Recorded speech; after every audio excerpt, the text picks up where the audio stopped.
नमस्कार फगन हेलो। सिंह कुलस्ते जी। नमस्कार। Good morning sir. नमस्कार नमस्कार नमस्कार honourable Naveen ji. Honourable minister of state, rural development and steel, government of India joining Vision India Forum. In the Amrit Kal series, we have restarted the journey towards 2047. Vision India Forum welcomes the Honorable Minister, our dear friend, old friend, who's been a strong support to us in the last few years in terms of sharing his insights into the developments, initiatives, and achievements of his ministries. Two of them, both of them equally important. Especially, we'll start with the Rural Development Ministry. ये जो rural development ministry है फगन सिंह साहब, इसमें क्या क्या major initiatives आप लोगों ने लिए, और ये जो 20-25 मिनट का संवाद है, एकल संवाद जो आपके साथ है, इसमें हम लोग कवर करेंगे मेन इनिशिएटिव्स को, अचीवमेंट्स को, और आने वाले समय में जो 2024 का लोकसभा चुनाव आने वाला है, इस पर इन इनिशिएटिव्स का क्या इम्पैक्ट पड़ेगा। काफी सारी कंट्रोवर्सीज भी रही हैं, काफी स्टेट गवर्नमेंट्स ने प्रश्न चिन्ह उठाए हैं कि फंड्स रिलीज नहीं हो रहे हैं, काफी चैलेंजेस हैं। जैसा भी उड़ीसा में चुनाव होने वाला है, तो वहां पर भी कई तरह की स्कीमें लॉन्च हो रही हैं। तो ये सारी चीजें जो है, इन चीजों पर हम एक ब्रीफ चर्चा करेंगे। Rural development ministry, over to you, honourable minister of state, government of India, minister of state, rural development and steel, over to you sir. देखिए, एक तो ग्रामीण मंत्रालय आज देश में सबसे ज्यादा एम्प्लॉयमेंट देने वाला, इंफ्रास्ट्रक्चर के लिए, कनेक्टिविटी के लिए, हाउसिंग के लिए, और विशेष तौर से एक प्रकार का पूरा सामाजिक बदलाव जो हमारा एसएचजी ग्रुप है, ऐसे अलग अलग क्षेत्रों में ग्रामीण विकास मंत्रालय का बहुत बड़ी अहम भूमिका होती है। अभी जैसे ग्रामीण मंत्रालय ने सारे हाउसिंग के अंदर, आप देखिए कि देश में आज प्रधानमंत्री जी नरेंद्र मोदी जी की गारंटी का इस समय विकसित भारत संकल्प यात्रा का कार्यक्रम पूरे देश में चल रहा है। प्रत्येक ग्राम पंचायत तक हमारी मोदी सरकार की गारंटी का बयान का पहुंचना, उसका स्वागत ऐसे पूरे देश में हो रहा है।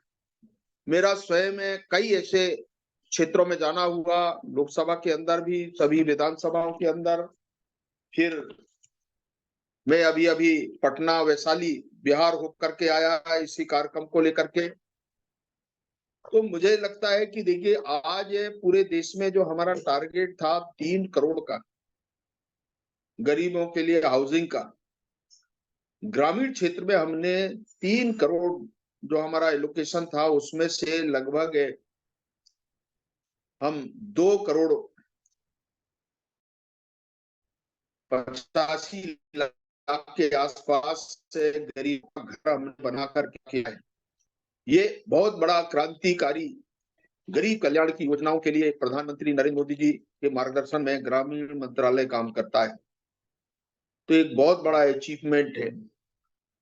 दूसरा, आज पूरे देश में अटल जी ने जब ग्रामीण मंत्रालय उस समय उन्हें अनाउंस किया था, जब वो प्रधानमंत्री थे, तो देश के गांवों को जोड़ने की, प्रत्येक गांव को पक्के सड़क से जोड़ना, ये अटल बिहारी वाजपेयी उस समय हमारे प्रधानमंत्री थे, उनने अनाउंस किया। तो हमारे कांग्रेस के लोग कहते थे कि अटल जी पैसा कहां से आएगा, और आज देखिए पूरे देश में से ग्रामीण क्षेत्रों को सड़कों से इस पूरे अभियान को लगभग हम पूरा करने की स्थिति में है, और 24 तक पूरे देश में हम इस योजना को पूर्णता की ओर ले जाएंगे। तो ये तो हमारा कनेक्टिविटी का है, गरीबों के घर का है। तीसरा, इसके अंदर जितना जो नरेगा पार्ट है, आज जहां हम नरेगा को हम जस्ट डबल हमने किया है।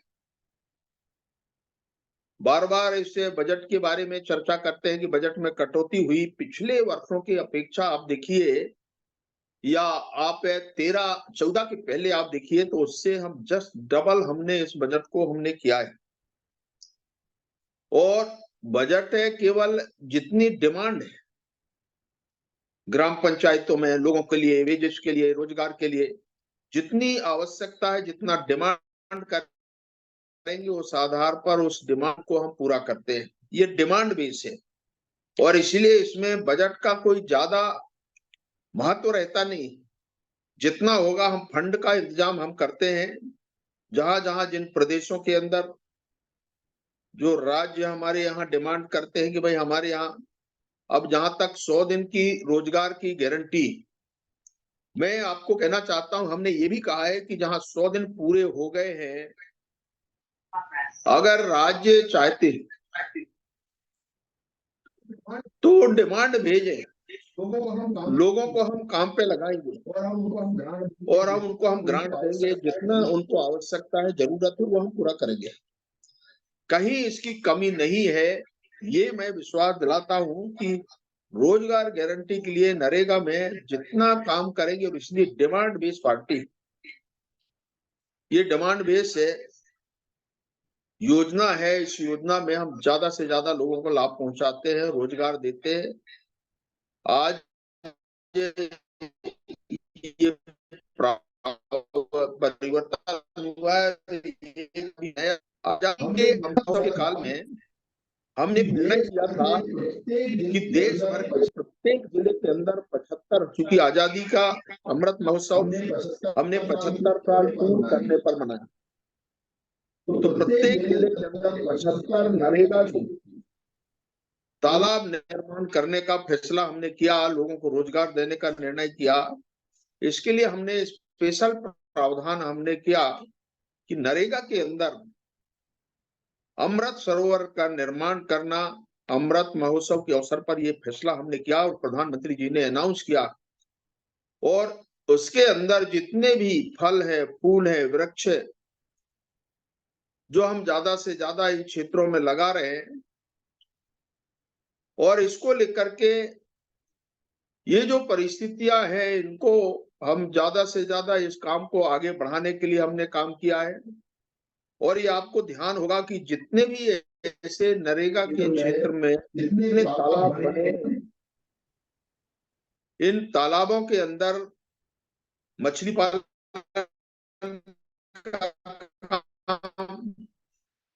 नए तरीके का फलदार वृक्ष लगाना। और अभी अभी अमृत महोत्सव, अमृत काल में हमने पूरे उस देश भर के जो मिट्टी है, तालाब है, जहां से हम ये सब चीजों को लेकर के आए हैं,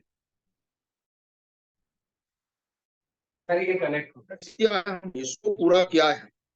ये आप सबके ध्यान में होना चाहिए कि इस प्रकार की परिस्थितियां हमारे देश में है, उसको हमने पूरा करने में सफलता हासिल किया। प्रधानमंत्री जी का ये प्रोजेक्ट था, एक प्रकार का ड्रीम प्रोजेक्ट था, और इसको लगातार हमने आगे बढ़ाया। एक कैमरा को म्यूट पे रखिए, दोनों को एक साथ मत ऑन रखिए, एक को म्यूट पे रखना पड़ेगा।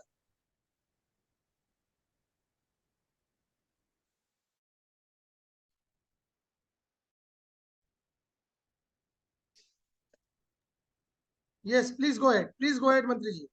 हेलो, हाँ हाँ, प्लीज गो अहेड। हेलो, हाँ, आवाज आ रही है। रिस्पॉन्स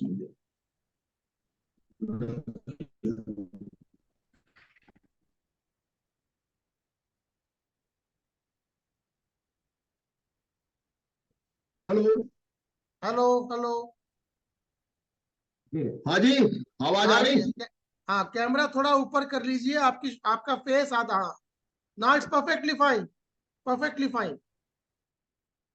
तो मैं ये कह रहा था कि जो हमने अमृत सरोवर देश भर में बनाया और उसमें लोगों को एम्प्लॉयमेंट, रोजगार जो देने का फैसला प्रधानमंत्री जी ने किया कि वास्तव में बहुत अद्भुत परिवर्तन इसमें देखने को मिला है। और एक अपने आप में एक बहुत बड़ा अचीवमेंट देश के लिए एक परमानेंट नेचर स्थायी व्यवस्था हमने किया है ग्रामीण विकास मंत्रालय के माध्यम से। और जो तीसरा, अभी आपने देखा होगा कि राजस्व एलआर के अंदर हमारा ये टारगेट है कि अभी मार्च 2024 में डिजिटली पूरा राजस्व रिकॉर्ड उसका दुरुस्तीकरण सारे देश भर में सारे राज्यों के साथ में बैठ करके हमने तय किया कि राजस्व रिकॉर्ड का दुरुस्तीकरण होना चाहिए, उसको पूरा करना। और जो लोग बार बार चक्कर लगाते थे पटवारी यार, एक सब डिवीजन लेवल पर एक हमारा केंद्र होगा और एक डिस्ट्रिक्ट लेवल पर, 2 स्थान पर हमारे जो किसान हैं, खातेदार हैं, उनका रिकॉर्ड कंप्यूटराइज आप वहां लेकर के जाएंगे। जैसे कंप्यूटराइज का काम पूरा हो जाता है तो बिना किसी विवाद के आप अपने दस्तावेजी खाता खतियान जो खसरा होता है उसको आप बहुत आसान तरीके से आप कंप्यूटर की बटन दबाइए और आप अपना खाता खतियान को आप प्राप्त कर सकते हैं, बजाय पटवारी का चक्कर लगाने का। केवल 2 केंद्र हम इसलिए इसको डिसाइड किया है, सब रजिस्ट्रार और एक रजिस्ट्रार। हमने रजिस्ट्रीकरण जो ऑफिस हमने बनाया है सब डिवीजन में और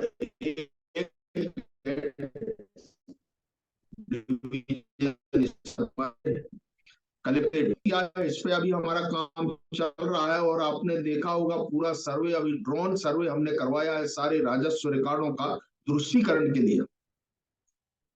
अभी इसका बहुत बड़ा प्रयोग हो रहा है इस ड्रोन का। अभी विकसित भारत संकल्प यात्रा के माध्यम से हम लोग अनुभव कर रहे हैं, जब किसान के खेत में ड्रोन का उपयोग कैसे करें, उसमें महिलाओं की भागीदारी हो। हमारी एसएचजी समूह की बहनें, हम उनको ट्रेनिंग देने की व्यवस्था हम कर रहे हैं और ट्रेनिंग प्राप्त करने के ड्रोन का उपयोग करेंगे। और इतने कम समय में जो कीटनाशक दवाई है, विशेष तौर से खाद,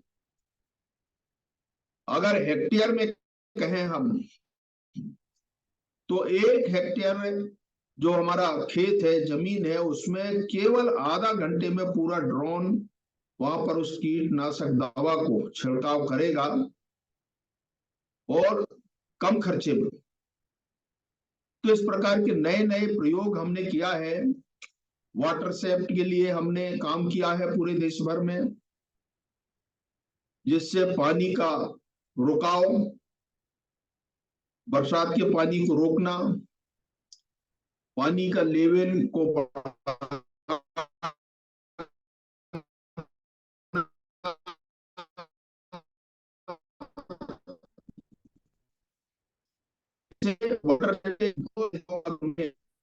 के साथ में ज्वाइंट था, परंतु हमने प्रयास किया, हमारे मंत्री जी ने और प्रधानमंत्री जी के पास जब ये इस प्रपोजल को लेकर के गए हम लोग, तो उनने अनुमति दिया और फिर फाइनेंस ने हमको क्लियर किया और आज पूरे देश भर में वाटर सेट की स्कीम को काफी सराहा गया और बड़े क्रांतिकारी परिवर्तन हुए।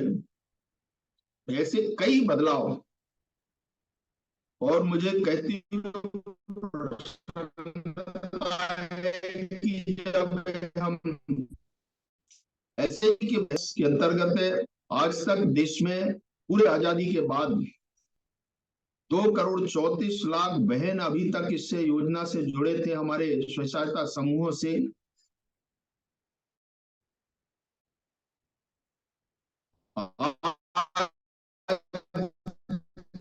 $10 करोड़ बहन पूरे देश भर में है। 10 करोड़ के आसपास इसको और हम ले जाना आगे चाहते हैं। और हमारा ये संकल्प है कि हमारे लखपति दीदी कम से कम सालाना उनकी 1 लाख बचत उन दीदियों का होना चाहिए। इससे कई अभी मैंने कार्यक्रमों के माध्यम से बहुत सारे स्थानों में बातचीत हुई है। बातचीत के दौरान ये अनुभव आया है कि बहुत बड़ा क्रांतिकारी परिवर्तन, और इसके कारण है हमने देश के एक एक जिले को चिन्हित किया कि कौन सा प्रोडक्ट किस जिले के अंदर ज्यादा से ज्यादा उसका उत्पादन होता है, उसको आइडेंटिफाई किया। और हमने प्रत्येक जिलों को यह अनुमति दिया है कि किसी न किसी प्रोडक्ट के लिए कि उनको अगर एक्सपोर्ट भी करना होगा तो उसको परमिशन एक्सपोर्ट के लिए दी जाएगी और उस पर कोई चार्जेस नहीं। ये हमारे जो स्थानीय प्रोडक्ट है, और इसके कारण है ये आत्मनिर्भर भारत कोविड के बाद ये जो बड़ी संकल्पना, बड़ा एक प्रधानमंत्री जी का जो संकल्प है कि भारत आत्मनिर्भर बनेगा, गांव के लोग काम करें, स्थानीय वस्तुओं का उपयोग करें, स्थानीय प्रोडक्ट, और लगातार इसके कारण है गांव का व्यक्ति भी इन सारे कार्यक्रमों से जुड़ करके ज्यादा से ज्यादा लोगों को लाभ पहुंचा सके, रोजगार हम दे सके, मालिक बन सके। ऐसे समूहों के अंदर हमारे 10 से लेकर के 21 सदस्यता के एक समूह के अंदर काम करते हैं। ये बहुत बड़ा एक अचीवमेंट है, ग्रामीण विकास मंत्रालय के अंदर हुआ है, और पूरा क्षेत्र और देश में ग्रामीण क्षेत्रों में इसका बहुत बड़ा प्रभाव देखा है। आपने कहा था एक विषय कि जो हमारा ग्रांट है, हमने तय किया है कि जो राज्य अगर इन अलग अलग मदवार राशि का उपयोग ठीक से नहीं करते, उसकी उपयोगिता प्रमाण पत्र नहीं देते, बेनिफिशरीज तक इन योजनाओं को नहीं पहुंचाते, तो हमारा कर्तव्य है कि हम अगले साल में, आपने कहा कि भाई बहुत जगह ग्रांट रोक दिए गए, और मैं अभी कहना चाहता हूं कि इंस्टॉलमेंट हम तभी देते हैं कि जब उनका यूसी आएगा। यूटिलाइजेशन सर्टिफिकेट जब तक हमको प्राप्त नहीं होगा, हम सेकंड इंस्टॉलमेंट रिलीज नहीं करते। ये हमारे लिए मैंडेटरी है। जैसे बंगाल का एक विषय आया है, हमारे तेलंगाना में ये कुछ ऐसे विषय आए थे, तो ऐसे अनेक तरह के कई ऐसे प्रदेश हैं। तो मैं ये कहना चाहता हूं कि हमारे मन में कोई इस प्रकार का भाव नहीं है, हम सबके लिए काम करना चाहते हैं। प्रधानमंत्री जी ने कहा कि सबका साथ, सबका विकास और सबका साथ, हम सबके कल्याण के लिए काम करते हैं। परंतु दुर्भाग्य है कि हम जो ग्रांट देते हैं उस ग्रांट का यूटिलाइजेशन प्रॉपर नहीं हो पाता, और उसका हमको जो यूसी आना चाहिए समय पे, ताकि हम और भी ज्यादा हम ग्रांट हर क्षेत्र में उनको रिलीज कर सकें, लोगों को रोजगार दे सकें। इस प्रकार का प्रयास हमारा ग्रामीण मंत्रालय का रहता है। और इसलिए मैं कहना चाहता हूं कि वास्तव में ये क्षेत्र कई ऐसे परिवर्तन हमने किया है। हमने अभी सारस पोर्टल हमने लॉन्च किया है। हमने अच्छा फूड, आपको ये जो मोटा अनाज है, हमारे यहाँ दीदियां बहुत काम समूह की एसएचजी के अंदर काम करते हैं। अनेक ऐसे ग्रामीण क्षेत्रों में, आदिवासी क्षेत्रों में समूह का इतना बड़ा परिवर्तन देखने को मिलता है। और इसके कारण हमने ऑनलाइन व्यवस्था भी किया है कि जितने भी समूह काम करते हैं उन समूहों से हमने उनको कहा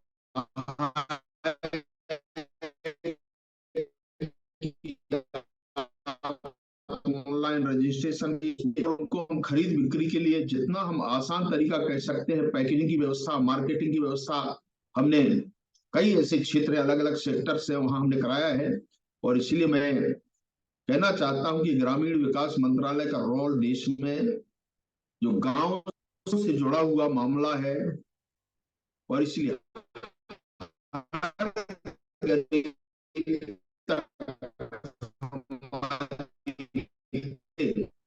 ये हमारा उद्देश्य और प्रधानमंत्री, और चाहे हाउसिंग का हो, और चाहे हमारे एसएजी ग्रुप के हो, और चाहे हमारे लैंड रिसोर्सेज से संबंधित हो, हमारे भूमि खनन जो विभाग है, हमारे राजस्व के सारे खाता खतियान है, ये आप देख सकते हैं कि इसमें बहुत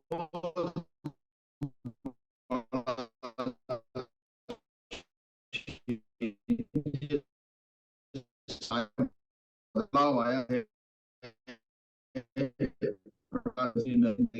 हम सब इसी कारण बहुत बड़ा परिवर्तन, और आज अगर हम विकसित भारत संकल्प यात्रा का कार्यक्रम 2047 तक इसको 100 ईयर्स जब देश की आजादी की पूरे होंगे तो ऐसे पहुंचे, ये हमारा लक्ष्य, और इसलिए हमारा राष्ट्र आगे बढ़े, देश आगे बढ़े, ये हमारी कल्पना है। और इसलिए मैं आपको भी बधाई देता हूं कि एक बहुत अच्छा विषय से संबंधित आपने संवाद किया। और दूसरा, आपने कहा है कि स्टील सेक्टर में हमने जिस समय हमारी पॉलिसी निर्धारित किया, हमने 17-18 के अंदर, तो 2030 तक हमारा 300 मिलियन टन स्टील प्रोडक्शन का हमारा जो टारगेट है, ये हमने रखा। और मैं आज कह सकता हूं कि जितनी ज्यादा ग्रामीण क्षेत्रों के अंदर भी आज हमारी पहुंच बढ़ रही, और धीरे धीरे आप देख रहे हैं कि अब चाहे रेलवे के क्षेत्र में हो, उनके व्हील प्रोडक्शन का मामला हो, हमने रायबरेली को भी पूरा कमीशनिंग कर दिया है। अभी नगर नार आप देखिए, वहां भी हमने इस काम को आगे बढ़ाया है। और निरंतर हम सब मिलकर के स्टील सेक्टर के अंदर सभी हमारे जो प्रमुख 5-7 सीपीएससी है, हमारे कुछ बड़े हमारी लेवल के हमारे जो इंडस्ट्री है सब, चाहे टाटा हो, जिंदल हो,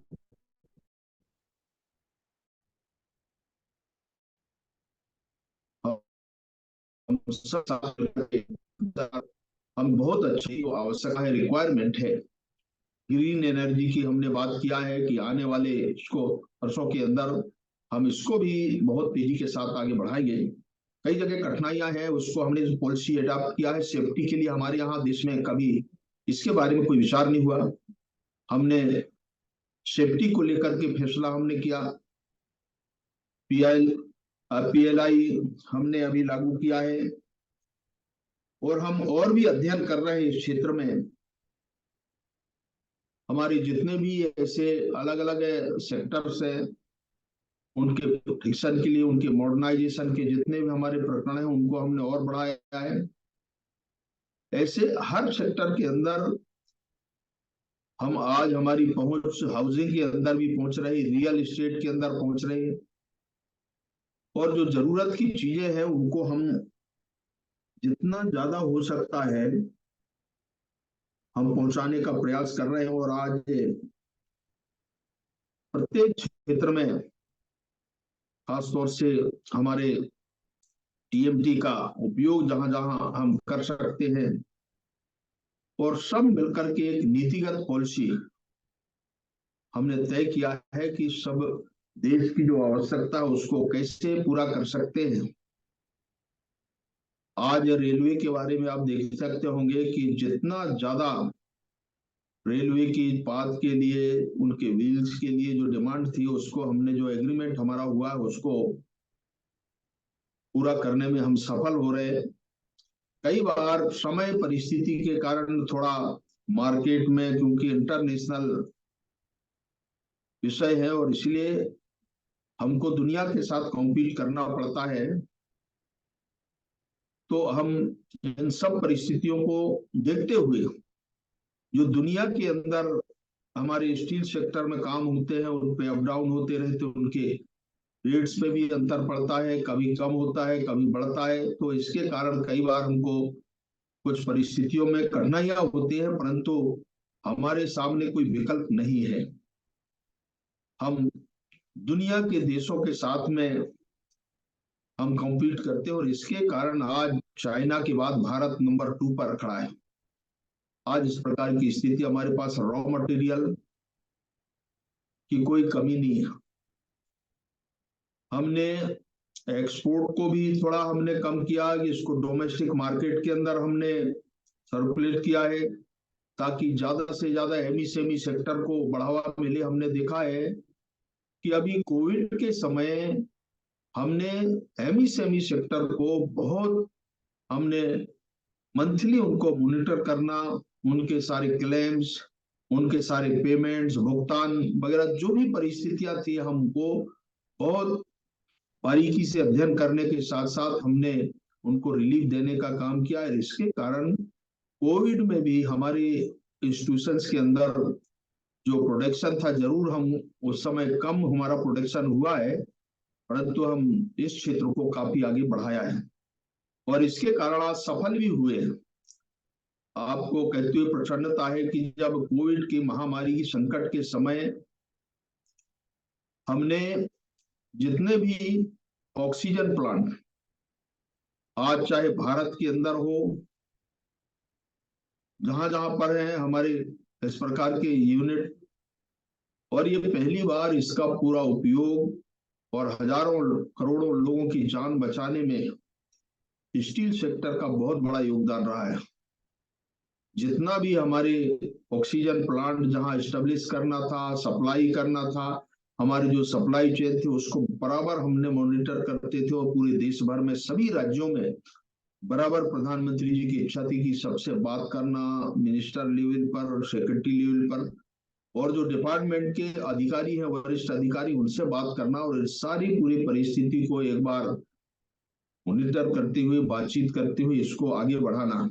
अगर कोई भी प्रदेश के अंदर कहीं भी कोई भी कठिनाई है, संकट है, तो उससे हम कैसे उभर पाए, मैं कह सकता हूं कि इसके लिए मैं स्वयं देश भर में सारे राज्यों में बातचीत किए, वहां के मिनिस्टर से, जो हमारे स्टेट के मिनिस्टर हुआ करते थे उनसे, खासतौर से उद्योगों से जुड़े हुए अलग अलग क्षेत्रों में जो हमारे मंत्रालय काम करते हैं उनके साथ में लगातार हमने बात किया और इसके कारण एक निर्णय प्रधानमंत्री जी ने उस समय किया, रूरल मंत्रालय, ये जो खाद्यान्न की जो व्यवस्था, जो मजदूरों के लिए खासतौर से चूंकि इससे जुड़े हुए मामले थे, तो उसको लेकर के 80 करोड़ लोगों को निःशुल्क राशन देने का जो फैसला प्रधानमंत्री जी का था, यह बहुत बड़ा अभूतपूर्व निर्णय प्रधानमंत्री जी ने कोविड के समय किया और इसके कारण देश भर में कोविड से बचाने में हमारा एक बहुत बड़ा योगदान इस स्टील मंत्रालय का भी रहा है। और मैं आज के समय में केवल इतना ही कहना चाहता हूं अभी जी कि आपने हमको 2 विषयों पे बातचीत करने के लिए कहा है और आने वाला भविष्य भारत का ग्रामीण मंत्रालय और जो हमारा स्टील का क्षेत्र है निरंतर आगे बढ़ेगा। हम इन सब पहलुओं को ध्यान में रखते हुए हम ये विषयों को आगे बढ़ा रहे हैं और निश्चित मुझे पूरा विश्वास है कि आने वाला भारत के भविष्य के लिए, देश के लिए और भारत शक्तिशाली देश बने जैसे प्रधानमंत्री जी की इच्छा है, ये अपेक्षा में हम खरे उतरेंगे, ऐसा विश्वास दिलाते हुए आपको धन्यवाद करता हूँ। पुलस्त्य जी, अगर आपकी अनुमति हो तो कुछ वार्तालाप अभी कल की जगह हम लोग आपस में भी कर लें, जैसे कि संसद आदर्श ग्राम योजना SHGY, ये बहुत एक इम्पोर्टेंट एक कंपोनेंट है of the rural development ministry.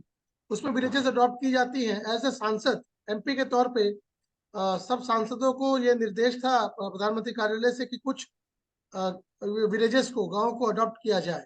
तो क्या आपने भी कुछ विलेजेस को अडॉप्ट किया है अंडर दी SHGY? मैंने बहुत कमजोर, बहुत पिछड़े हुए लोग, आप जानते हैं PTG, जो देश भर में हमारे 75 PTG ग्रुप्स हैं, मैंने ऐसे गांव को, पहला गांव कापा को मैंने लिया, बाद में दुनिया बघार, जहां पर दोपहर में सूरज दिखता है 12 बजे दिन में, बाकी समय सूरज दिखता नहीं, तो इस प्रकार का एक गांव है, मैं उसको एडॉप्ट डिंडोरी जिले का किया है।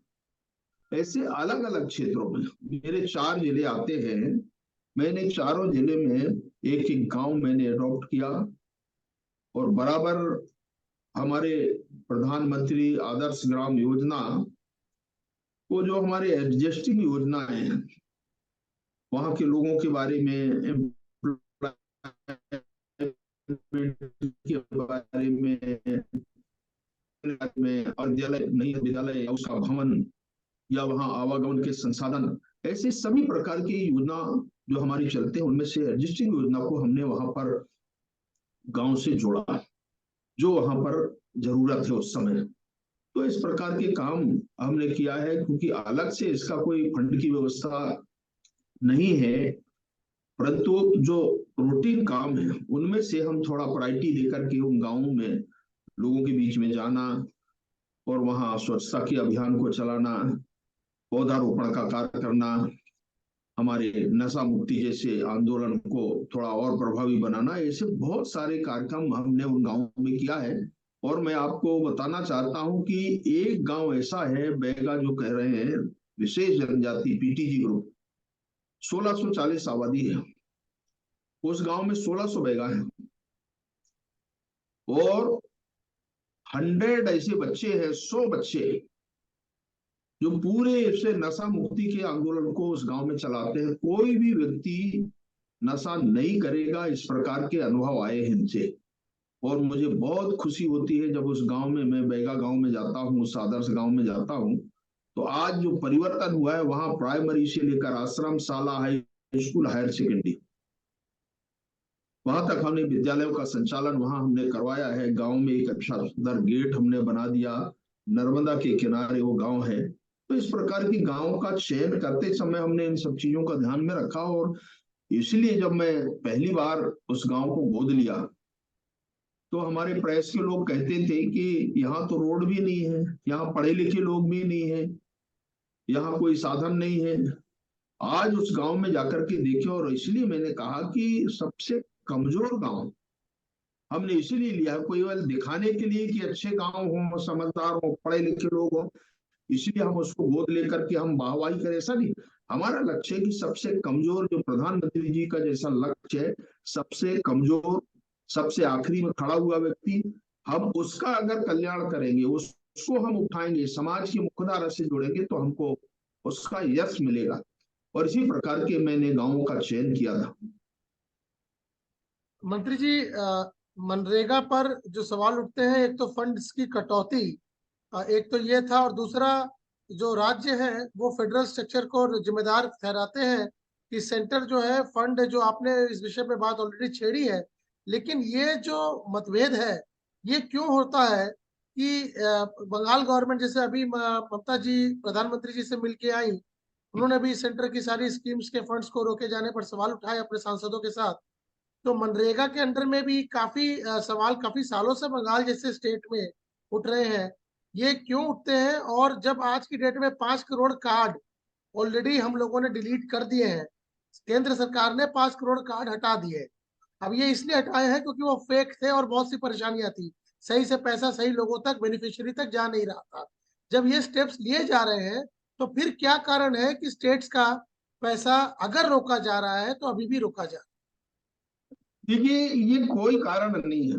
मैंने कहा कि जो ग्रांट हम रिलीज करते हैं, सबसे पहला इंस्टॉलमेंट, तो सेकंड इंस्टॉलमेंट लेने के लिए हमने जो इन्वेस्ट किया है, खर्चा किया है, हम उसका हिसाब हमको बताना पड़ेगा। ये हमारे नियम है फेडरल सिस्टम में कि भाई जो हम अनुदान आपको देते हैं, ग्रांट देते हैं, उसका हिसाब, पहला इंस्टॉलमेंट आपको दिया, हम फिर बिना किसी विवाद के हम पहला इंस्टॉलमेंट देते हैं।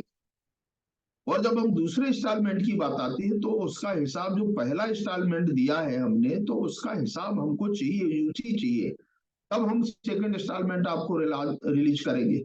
हमारे मन में कोई ऐसा भाव नहीं है किसी प्रदेश के प्रति, हम तो चाहते हैं मिलकर अच्छा काम करें, परंतु ग्रांट प्राप्त करने के बाद उसका कोई यूटिलाइज ठीक से नहीं हो, प्रॉपर तरीके से जो होना चाहिए वो नहीं होता, और उसका कोई रिपोर्ट नहीं आती, वर्षों से रिपोर्ट पेंडिंग हो जाती है। अब आप सोचिए कि अगर जो इनको हमने पैसा दिया है, आप किसी धंधे वाले को भी देते हैं तो पहले तो पुराना पैसे के हिसाब की बात करते हैं। वैसे ही है कि फेडरल सिस्टम है कि केंद्र राज्यों को मदद करने के लिए तैयार रहती है हर संभव, परंतु उस पैसे का प्रॉपर उपयोग हो और जो हमने खर्चा किया उसका यूटिलाइजेशन सर्टिफिकेट दे आपको, इमीडिएट सेकंड इंस्टॉलमेंट मिलेगा, थर्ड मिलेगा, जैसे जैसे आपको यूटिलाइजेशन प्राप्त हो गए वो आपको ग्रांट मिलता रहेगा, उसमें क्या है, कोई समस्या नहीं। डीडीयू जीकेवाई पे आपकी क्या प्रतिक्रिया है, और क्या अब जितने भी गांव हैं इनको डीडीयू जीकेवाई से क्या फायदा हो रहा है, और वो नतीजे कैसे दिखेंगे आगे आने वाले समय में? देखिए बहुत अच्छा काम हुआ है 10 मिनट्स सर, 10 जहां मिनट्स। जहां पर इस प्रकार की व्यवस्था हुई है। ये जरूर है कि इसके बारे में हम लोग थोड़ा अध्ययन कर रहे हैं।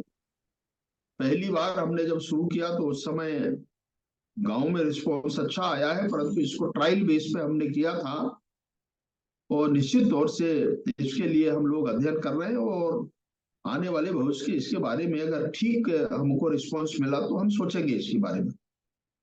इंडस्ट्री का क्या आउटलुक है ग्रामीण क्षेत्रों में जाने का? क्योंकि ये जो डीडीयू जीकेवाई है ये ट्रेनिंग देती है, उसके बाद बच्चों को अगर वहां से ट्रेनिंग मिलने के बाद अगर वो शहर पे आए और एट द सेम टाइम उनको मनरेगा के काम भी मिल रहे हैं गांव में, तो क्यों एक मार्जिनल केस में वो रूरल अर्बन का जो ये जो कंप्लीट एक फिक्स है उसको कैसे हम लोग नजरअंदाज कर सकते हैं? क्योंकि अगर बच्चों को उसी तनख्वाह में शहर आना पड़े तो ट्रेनिंग लेके वो शहर आके छोटी मोटी नौकरी क्यों करेगा, वो रूरल सेक्टर में ही क्यों नहीं रहना चाहेगा? तो ये जो ओवरऑल सिचुएशन है इसको आप कैसे टैकल करेंगे? देखिए हमने आरसीटी को भी इस काम में लगाया है, आरसीटी बहुत अच्छा काम किया है, हमने कई ऐसे कुछ इंस्टीट्यूशंस हमने डेवलप किया है और मैं स्वयं गया था बेंगलोर, जहां जहां पर है। अब आप सोचिए 40 लाख लोगों को उन्हें ट्रेनिंग दिया है। हमने जितने भी इस प्रकार के इंस्टीट्यूशंस जो काम करते हैं, प्रशिक्षण का काम करते हैं, जितने हमारे उसके अंदर जो फैकल्टीज रहते हैं, हमारे ट्रेड हैं, तो मैं ये कह सकता हूं कि हमने 100% तो नहीं परंतु 70% के आसपास लोगों के लिए उनको एम्प्लॉयमेंट जनरेट करना और उनको एम्प्लॉयमेंट देना, ये जितने भी इस प्रकार की संस्थाएं काम करती हैं उनके लिए हमने कंपलसरी किया है। और मैं इसलिए उदाहरण दिया कि 40 लाख लोगों को सिटी जो बेंगलोर में संस्था काम करती है उनने पूरे देश भर में प्रशिक्षण का काम किया है और लगातार ये कार्यक्रम चल रहे हैं, लोगों को एम्प्लॉयमेंट मिल रहा है ग्रामीण क्षेत्र में। ये जरूर है कि जो आपने कहा कि शहर और ग्रामीण का, वो तो आप बेसिक थोड़ा हमारा अंतर है कि हमारा काम है ग्रामीण क्षेत्र में ही काम करने का। उसके लिए अर्बन मिनिस्ट्री है जो शहरी क्षेत्रों के लिए स्कीम से सेम है, उसमें कोई ज्यादा परिवर्तन नहीं है ग्रामीण का और शहरी क्षेत्र का। परंतु शहर और ग्रामीण को जोड़ करके काम करना थोड़ा टेक्निकली हमको कठिनाई होती है, क्योंकि हमारा डिपार्टमेंट ही रूरल है और इसलिए ग्रामीण क्षेत्रों को हम ज्यादा प्रमोट करते हैं। अगर मान लो कोई अर्बन क्षेत्र के अंदर सेंटर बनाया है परंतु उनके बच्चे हमारे ग्रामीण के होना चाहिए, कुछ हमने उसके अंदर नॉर्म्स हमने तय किया है कि उस आधार पर उनको प्रशिक्षण की व्यवस्था हो, गांव के लोगों को ज्यादा से ज्यादा अवसर मिले। ये एक प्रकार की कल्पना है उसके अंदर, ताकि ग्रामीण क्षेत्र के लोगों को ज्यादा से ज्यादा अवसर मिले, ये एक प्रयास है। एमपी लैड का क्या परिस्थिति है आपकी? आपको 5 साल के लिए जो फंड मिलता है, कितना आप लोगों ने रूरल डेवलपमेंट के लिए अपने गांव में आपने खुद देखिए इन्वेस्ट किया? एमपी लैड का देखिए बहुत बड़ा योगदान है, गांव के छोटे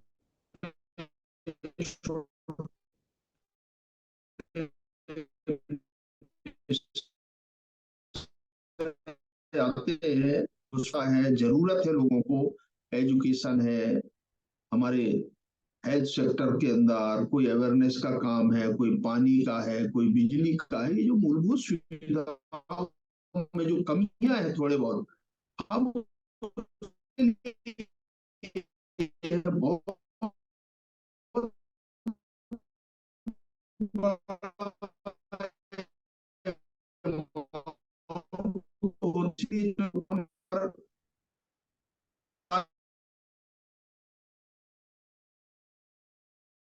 तौर से इसके अंदर काम कर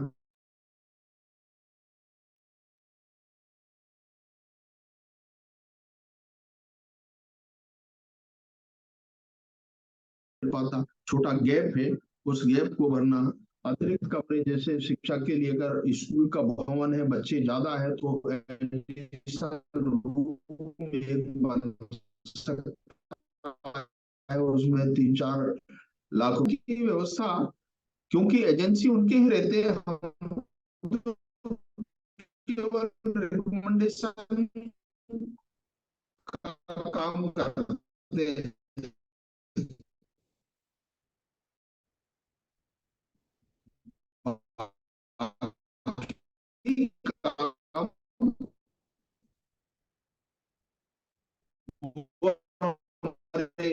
जो एजेंसी है गवर्नमेंट साइड से लेवल तय करते हैं, वो साधा काम करते हैं।